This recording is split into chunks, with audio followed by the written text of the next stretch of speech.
ओम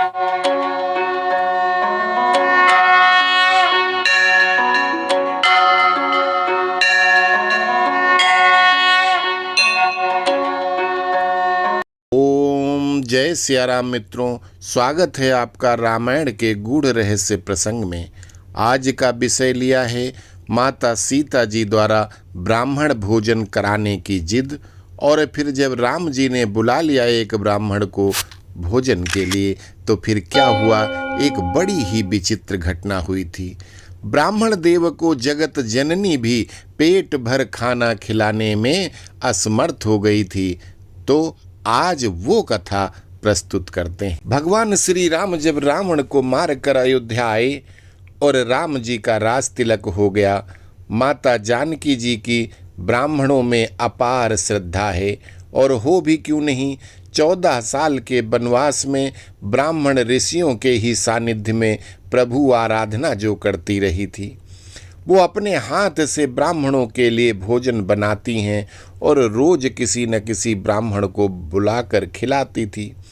किंतु राम जी से एक दिन उदास होकर बोली कि प्रभु क्या बताऊं, बड़े प्रेम से भोजन प्रसादी बनाती हूँ, लेकिन जिस भी ब्राह्मण देवता को बुलाओ वो आते हैं और थोड़ा सा खाकर पाकर उठ जाते हैं। कोई ढंग से भोजन नहीं करता।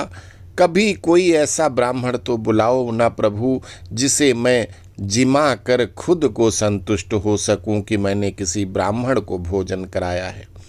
मैं चाहती हूं कि ढेर सारे पकवान बनाऊं, तरह तरह की मिठाई, खीर, पूरी, सब्जी, भाजी, रोटी, दाल, हर प्रकार का व्यंजन बनाकर ब्राह्मण को खिलाऊं और उनका आशीर्वाद प्राप्त करूं। श्री राम जी बोले, ऐसा मत कहो देवी, कभी कोई ऐसा ब्राह्मण आ गया तो आप भोजन बनाते बनाते थक जाओगी। अभी आपने असली ब्राह्मण नहीं देखा है। जानकी जी बोली, प्रभु खाएगा तो अपने पेट में ही, मैं तो पूरी बारात को खाना खिला चुकी हूँ। आपको मालूम है ना प्रभु, जब आपका और हमारा विवाह हुआ था 10,000 से ज़्यादा राजा लोग पहले से थे, कितने सारे ब्राह्मण ऋषि थे, और फिर सम्राट दशरथ अपने अधीन सभी राजाओं के साथ बारात लाए, बड़ी बड़ी सेनाएं आईं। मेरे पिताजी परेशान थे कि कैसे होगा, किंतु फिर मैंने ही सारा काम पूरा किया, किसी को भी किसी चीज की कमी नहीं हुई। और पिताश्री ने मेरा नाम अन्नपूर्णा रखा था। प्रभु श्री राम ने देखा कि अरे ये अहंकार, जगत जननी सीता के अंदर अहंकार ने वास कर लिया है। हरि हा का मतलब अहम, मद, अहंकार, और अरि का मतलब दुश्मन। अहंकार को नष्ट करने वाले भगवान श्री राम बोलते हैं, ठीक है, किसी ब्राह्मण को बुलाता हूँ। आज प्रभु श्री राम समाधि लगाकर अगस्त्य मुनि के ध्यान में पहुँच गए। अगस्त्य मुनि वही हैं जिन्होंने 3 अंजलि में पूरे समुद्र को पी लिया था। अगस्त्य मुनि ने कहा, क्या आज्ञा है प्रभु? श्री राम जी ने कहा कि सीता जी बहुत तंग कर रही हैं, बाबा आज अपना असली रूप बता देना। अगस्त्य मुनि आ गए। सीता जी ने स्वागत किया, चरणों में प्रणाम किया, उनके चरण धोए। राम जी बोले, महाराज आप भोजन आज यहीं पर करें। अगस्त्य जी बोले, इच्छा तो नहीं है, फिर भी आप कहते हैं तो थोड़ा बाल भोग ले लेंगे। बाल भोग नाश्ते को कहते हैं। माता जानकी जी बोली, मेरी इच्छा है कि अपने हाथ से भोजन बनाकर आपको परोसूं। अगस्त्य जी कहते हैं, हाँ हाँ क्यों नहीं देवी। माता जानकी जी ने देखा, दुबला पतला सा संत है, कितना खाएगा। रसोई घर के द्वार पर ही महाराज का आसन लगा दिया गया। सोने की थाली सजाई, उसमें 50 कटोरियाँ रखी और 56 प्रकार के भोजन व्यंजन उसमें सजाए। थाली के बीच में पूड़ियाँ रखी थी। अगस्त्य मुनि बैठे, और उन्होंने टेढ़ी नज़र से श्री राम जी की ओर देखा। राम जी ने इशारा किया, हाँ हो जाओ शुरू। अगस्त जी ने कहा, जो आज्ञा प्रभु। जानकी जी ने कहा, महाराज भोजन करना शुरू कीजिए। अगस्त जी थाली की ओर देख रहे हैं और हंस रहे हैं। जानकी जी बोली, आप शुरू करिए न महात्मन। अगस्त मुनि कहते हैं, हंसी तो मुझे इसलिए आ रही है देवी कि कटोरी को आँखों में डाल लूँ कि नाक में डालूँ या कान में डालूँ। जानकी जी बोली, क्यों, क्या हो गया महाराज? भोजन कराना है तो देवी ढंग से कराओ, नहीं तो रहने दो। जानकी जी तो बड़ी प्रसन्न हुई, कोई भोजन करने वाला तो आया। महाराज आप पाइए, मैं बनाती हूँ। मित्रों, 11 बजे भोजन शुरू किया था उन्होंने और शाम के 6 बज गए। उनको तो डकार भी नहीं आई। जानकी जी ने 25 बार तो आटा गूँथ लिया। जब सायंकाल हो गई तो अगस्त जी से बोली, और चाहिए? अगस्त जी कहते हैं, अभी तो ठीक ढंग से शुरुआत ही नहीं हुई है, अभी से पूछने लगी देवी। जानकी जी ने कहा, नहीं बाबा, ऐसी कोई बात नहीं, आप प्रेम से भोजन पाइए, मैं अभी आती हूँ। जानकी जी ने गणेश जी की दोनों पत्नियों रिद्धि और सिद्धि का आह्वान किया। दोनों देवी हाजिर हो गईं और बोली, आज्ञा माता। जानकी जी कहती हैं कि देखो महाराज अगस्त मुनि भोजन कर रहे हैं, कुछ भी हो जाए भूखे नहीं उठने चाहिए, सारे भंडार खोल दो, लेकिन महात्मा भूखा नहीं जाना चाहिए। अब जहाँ रिद्धि सिद्धि बैठ जाएं, वहाँ किस बात की कमी हो सकती है? तो रिद्धि सिद्धि पूरियां बनाकर महाराज को परोसती जा रही हैं और महाराज बड़े प्रेम से भोजन करते जा रहे हैं। 3 दिन और 3 रात्रि हो गई। महात्मा जी का अखंड भोजन चल रहा है। रिद्धि सिद्धि भी परेशान हो गई। तो माता जानकी जी ने गणपति जी का आह्वान किया। गणेश जी हलवाई बनकर आ गए। बोले, मैं देखता हूँ ऋषि का पेट कैसे नहीं भरता, क्या वो मेरे से बड़ा पेटू है? पर वहाँ कहाँ पार पड़ने वाली। अब गणेश जी भी परेशान। फिर नवनिधियों को बुलाया गया। रिद्धि सिद्धि और नवनिधि सब मिलकर पूड़ी बेल रही हैं और गणपति महाराज झरिया में पूड़ियाँ निकाल काल कर अगस्त जी को परोसते जा रहे हैं और अगस्त जी मुँह में उड़ेलते जा रहे हैं, उड़ेलते जा रहे हैं।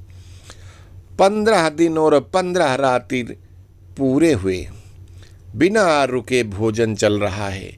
सीता जी अगस्त मुनि के पास आईं और सोने की थाली हटाकर बड़ी सी परात रख दी। किंतु अगस्त जी भोजन पेले जा रहे थे, खाए जा रहे थे। एक घान की पूड़ी तो वो एक बार में एक ग्रास में निगल जाते थे। जब 16वां दिन भी पूरा हो गया, अगस्त मुनि के चेहरे पर कोई सिकुड़न नहीं है। वो तो अविश्राम गति से भोजन करने में व्यस्त हैं। माता जानकी ने त्रिदेवियों को याद किया। माता सावित्री, लक्ष्मी और पार्वती जी मदद में आ गईं। मानवी तो सारी सेवा में लगाई हुई थी, जिसमें देवरानी, मांडवी, उर्मिला, श्रुति के साथ महल के सभी दास दासी, पड़ोस की महिलाएं भी लगी थी। अब तो त्रिदेवियां भी लग गईं और खिलाते खिलाते, बनाते बनाते त्रिदेवियां भी फेल हो गईं। माता सीता ने अपने शरीर से बहुत सारी देवियां प्रकट कर दी, सारी सेवा में लगा दी। महलों के भंडार खत्म हो रहे थे, लेकिन अगस्त जी डकार नहीं ले रहे थे, बस भोजन पेले जा रहे थे। 17वां दिन जब भोजन का चल रहा था तो जानकी जी आईं और महाराज को प्रणाम किया। अगस्त महाराज बोले, सौभाग्यवती रहो देवी, लेकिन बेटी मैं अभी कोई बात नहीं कर पाऊंगा, क्योंकि अभी मैं भोजन में व्यस्त हूँ, वार्ता बाद में करूँगा। जानकी जी बोली, मैं कोई वार्ता करने नहीं आई महाराज, मैं तो इतना कहने आई हूँ कि आधा भोजन हो जाए तो पानी भी पी लेना चाहिए। अगस्त मुनि बोले, चिंता मत करो बेटी, जब आधा भोजन हो जाएगा तो पानी भी पी लेंगे। जानकी जी बोली, हे भगवान, ये कैसा महात्मा है, अभी आधा भोजन भी नहीं हुआ है। महाराज का भोग चल रहा है। 17वें दिन सायंकाल को भगवान राघवेंद्र सरकार श्री राम जी आए तो राम जी ने आकर देखा कि जानकी जी बहुत चिंतित हैं। गणपति महाराज भी चिंता में हैं। रिद्धि सिद्धि नवनिधि सब हार चुकी, तीनों देवियां, अन्य देवियां सब फेल हो चुकी। राम जी ने जानकी जी से कहा, क्यों देवी, महाराज का भोजन चल रहा है ना ठीक ठाक?